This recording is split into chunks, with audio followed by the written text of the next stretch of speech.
Most families don't notice the signs gradually, they notice them all at once, usually during a visit home after a few months away. The refrigerator is nearly empty, the house is messier than you've ever seen it, and your parents just seem a little off, more tired, more withdrawn, less steady on their feet. I've been running home care agencies in the Tampa Bay area for almost 10 years, and I can tell you, this exact moment is what most families describe when they first call us. So today I want to walk through the 8 signs that tell you it's time to have a conversation about home care. Because the families who act early almost always have better outcomes than the ones who wait for a crisis. The first thing most families notice is a change in personal hygiene. Unwashed hair, the same clothing for days, bathing that isn't happening regularly. Second is the home itself. It might be more clutter, less cleaning, a place that used to be well kept that isn't anymore.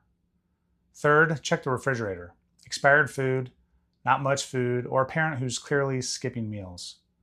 Fourth, medications, missed doses, confusion about what to take and when, pill bottles that aren't moving. Fifth is weight loss. If your parents look noticeably thinner or more frail than the last time you saw them, that's a real signal. Sixth, and this one gets overlooked a lot, is isolation. A parent who has stopped calling friends, who isn't leaving the house, who seems to have pulled back from everything they used to enjoy. Seventh is mobility. They might have trouble getting up from a chair, an unsteady walk, a recent fall, even if it's a minor one. And eighth is confusion, forgetting appointments, repeating the same questions, losing track of days. Now, one of these on its own might not mean much, but several of them together, that's when it's time to act.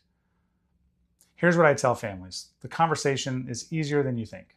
You don't have to have it all figured out before you call, and we can help with that. What we do is come out, do an in-home assessment, and figure out what kind of support actually makes sense for your parent's situation.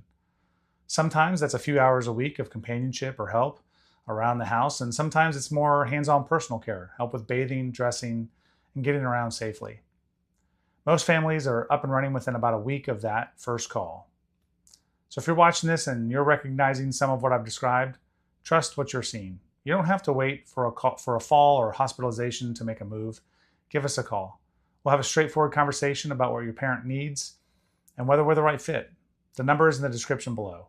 And if you found this helpful, there are more videos on this channel covering home care costs, how to talk to a parent who refuses help, and a lot more. Thanks for watching.